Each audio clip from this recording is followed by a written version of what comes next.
Ok, pessoal? Então, a solução geral é uma família de soluções, né, que dependem de alguns parâmetros reais, né? E aí, o que a gente observa? Então, essa aqui é uma EDO de segunda ordem, né, linear, e que, portanto, é do primeiro grau, né? Mas, enfim, o importante é a ordem. Como é de segunda ordem, o que a gente obteve aqui? Dois parâmetros, tá bom? Então, em geral, aí o meu DO linear de ordem n, a família de soluções, né, da solução geral, vai depender de n parâmetros. Aí, por exemplo, se a gente escolhe, digamos aí, C igual a D igual a 1, aí a gente também obtém uma solução, né? São infinitas soluções. A gente obtém, então, exponencial de t mais exponencial de 3t, tá bom? E isso aqui é o que a gente chama, então, de solução particular, igual a gente viu lá no exemplo passado. Além disso, né, aqui nessa família de soluções, quando a gente escolhe c igual a d igual a zero, a gente tem a solução trivial. Aliás, a gente tem a solução identicamente nula, né? A gente obtém y de t identicamente nula. Aqui a gente está considerando toda a reta, mas poderia ser apenas um intervalo. Essa aqui é que a gente chama de solução trivial, tá? E ela está incluída aqui, né, quando eu tomo esses parâmetros. Mas algumas vezes, eu já vou mostrar um exemplo disso, essa solução trivial ou alguma outra solução não está incluída na solução geral, tá? E aí a gente vai chamar de solução singular. Eu já vou mostrar isso, mas antes eu vou passar por umas observações ali no material do Sr. Matheus com vocês, tá bom? Então aqui, pessoal, a gente tem algumas observações só formalizando o que a gente já tinha visto ali, né? Então, se a solução é identicamente nula no intervalo I, esse intervalo I pode ser toda a reta real, é chamada de solução trivial. Quanto ao número de soluções, a equação diferencial, em geral, né, possui um número infinito de soluções e a solução trivial faz parte, né? É uma solução da equação diferencial. Claro que geralmente a gente busca as soluções não triviais, né? A solução particular não depende dos parâmetros. Então lá, né, quando a gente tomava os parâmetros igual a 1, C igual a D igual a 1, por exemplo, a solução particular já não dependia do parâmetro C e D, né? Já era uma solução particular mesmo daquela equação. A solução singular é uma, né, que não pode ser obtida especificando o parâmetro da família de soluções. No nosso caso, ali a gente conseguia especificar os parâmetros iguais a zero para obter a solução trivial. Agora eu vou mostrar ali para vocês, rapidamente, um exemplo em que isso não é possível. Então, ó, pessoal, aqui mais para baixo, esse aqui é o exercício que a gente vai fazer. Aqui mais para baixo eu separei só rapidamente esse exemplo aqui, ó. dy dx igual a x vezes y a meio, tá? A gente não está focado em como resolver essa equação, mas uma solução geral, né, uma família de soluções é essa daqui, ó. Y igual a 1 quarto de x quadrado mais c ao quadrado, onde c aí é uma constante real, tá? Então, o que a gente observa? A solução trivial, y igual a zero, é uma solução da equação, né? A derivada é igual a x vezes zero, né? Zero igual a zero. Porém, não existe C real,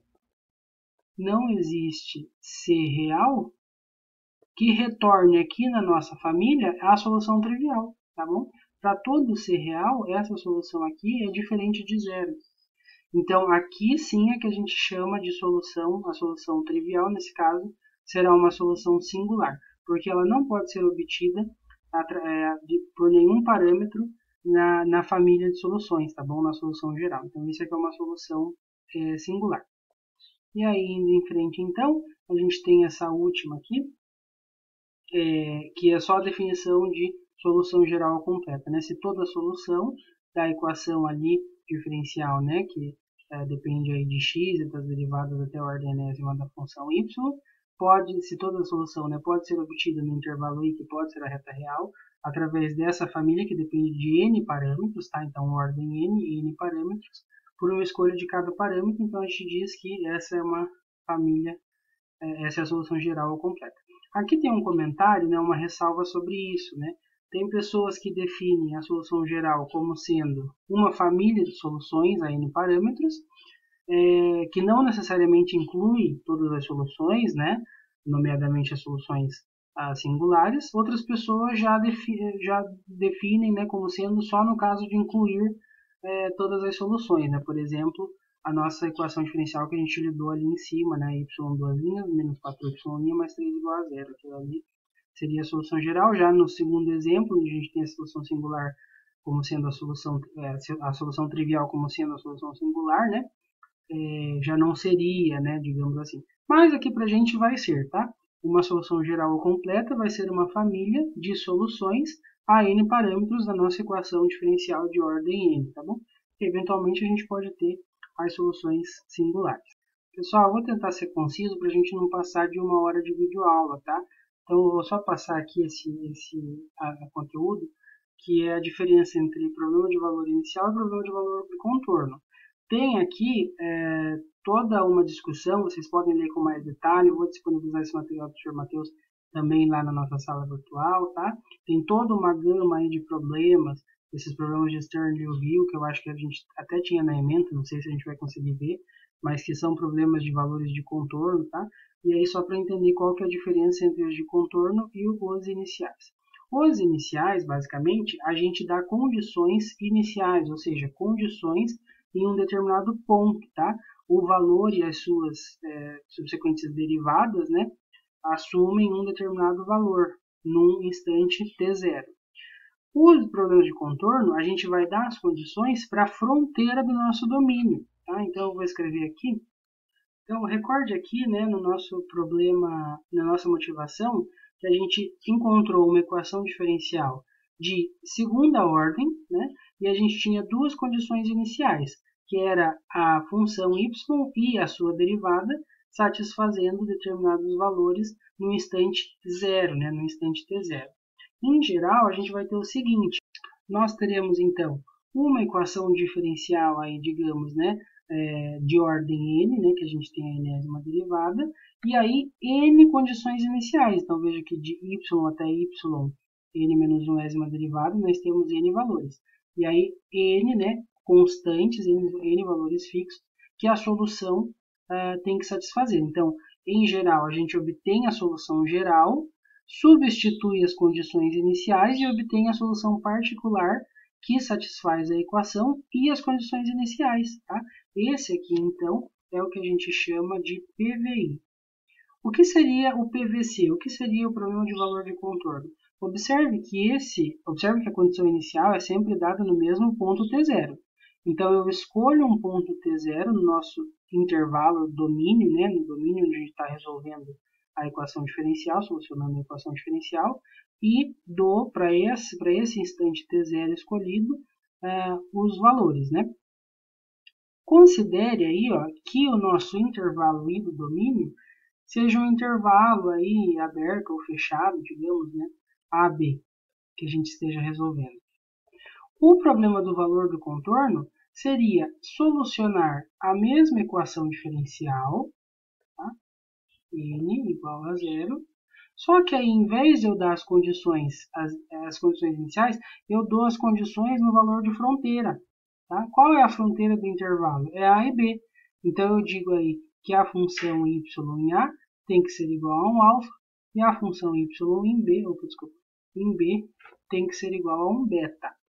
E aí, claro, né, se a gente tem o n igual a 2, duas condições já são suficientes. Se a gente tem um n maior, aí a gente completa as condições, né? Então, eventualmente aqui a gente vai colocar um y' de A igual a um alfa', né? E assim por diante até completar o número de condições necessárias para a gente encontrar uma solução particular, tá? Então, essa é a diferença. Esse aqui seria o PVC. O problema de valor de contorno é interessante, é mais interessante, eu diria, para as EDPs, né? Para as EDPs. Porque daí, nas EDPs, a gente tem mais de uma variável independente. Então, digamos que a gente tenha duas variáveis independentes, por exemplo, e o nosso domínio de solução, onde a gente está resolvendo a equação, seja um retângulo, tá? Em vez da gente ter os valores iniciais, a gente pode ter os valores no contorno, ou seja, os valores na fronteira desse domínio. Então, a gente vai dizer como a função solução tem que se comportar nesses segmentos de reta, tá bom? E assim por diante. Mas aqui a gente vai estar mais focado aí provavelmente nos problemas de valores iniciais, já que a gente está tratando mais das EDOs. Indo em frente, então, pessoal, no material aqui do professor Matheus, a gente tem uma discussão aqui a respeito de modelagem matemática, modelagem computacional e simulação numérica. Então, aqui tem vários comentários, é um texto interessante, tá? Vocês podem ler com mais detalhes.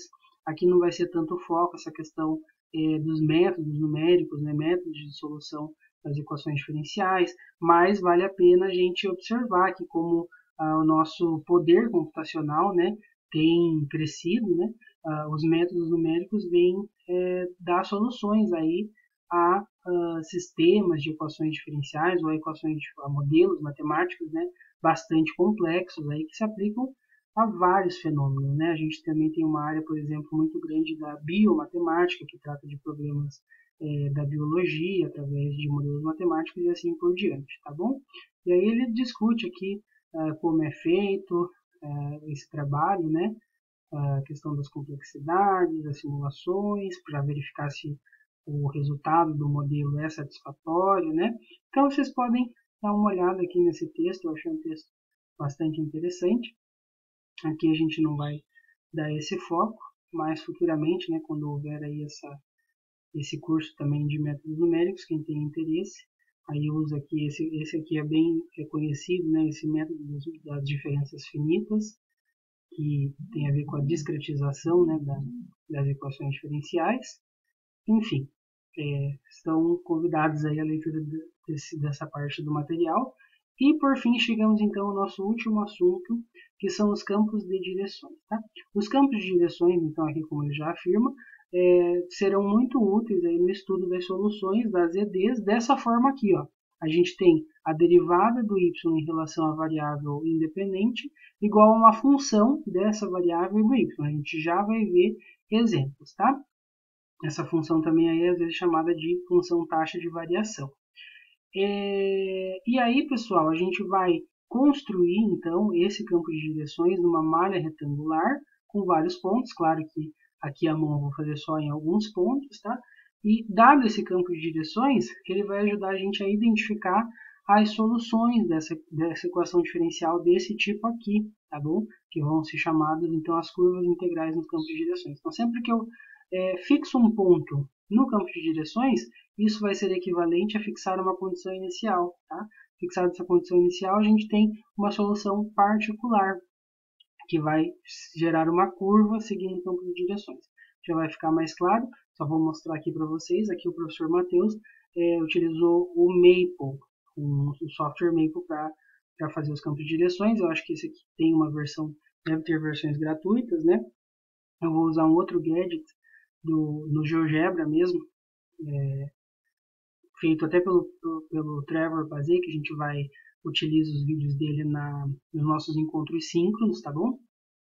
E só uma curiosidade também, o Maple parece que tem um aplicativo para celular.